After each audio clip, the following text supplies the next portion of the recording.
سەیدایە تیرێژ هەموو هەبوون و ژیانە خوا هەروەها پەیو و هەلبەستا خوا خست بوو خزمەتا گەل و وڵاتێ خوا و لەسەر گرنگی و ڕۆلە هەلبەستێ وەها دگوت ماڕوومەتە شعرێ چییە نەت خزمەتە مڵەت دەبی ڕۆناهیە شعرێ چییە پەسنێ وڵات کوتێت نەبی چ بکەم ژوێ شعرا ڕژی دانەگرە وجدان و مێژی دەردێ دل و جان ناکوژی چاخێک و جەوهەر تێت نەبی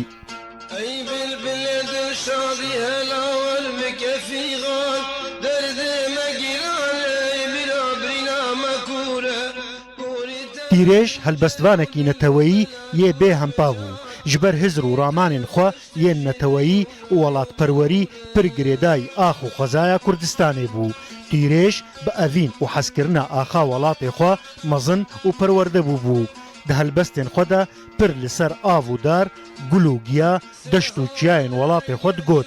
Navên her sê dîwanên wî jî navên çiyayên Kurdistanê ne: Xelat, Zozan û Cûdî.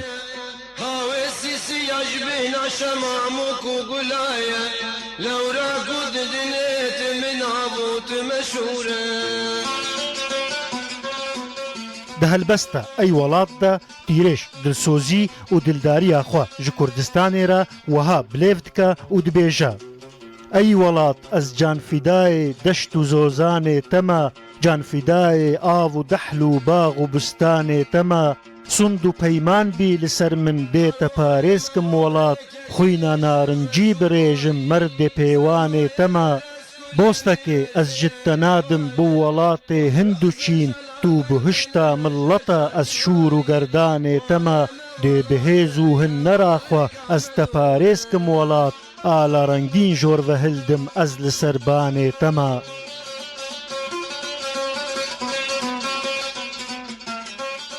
خîreta neteweyî û hezkirina welêt di dil û mêjiyê tîrêj de di coş û kelecanê de bû û wî hebûn û qîmeta xwe bi hebûn û qîmeta welatê xwe ve girê dida û digot: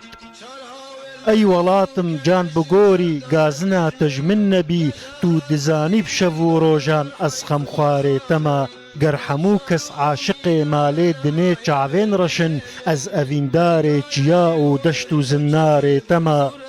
Berfa sîpanê xelatim şîp û ava kaniyan, macdena zîvê spî û cok û cobarê te me, xêz û bendê zendevista me li gel yê laleşê, pîremerdê şehrê Yezdim ez li ber arê te me.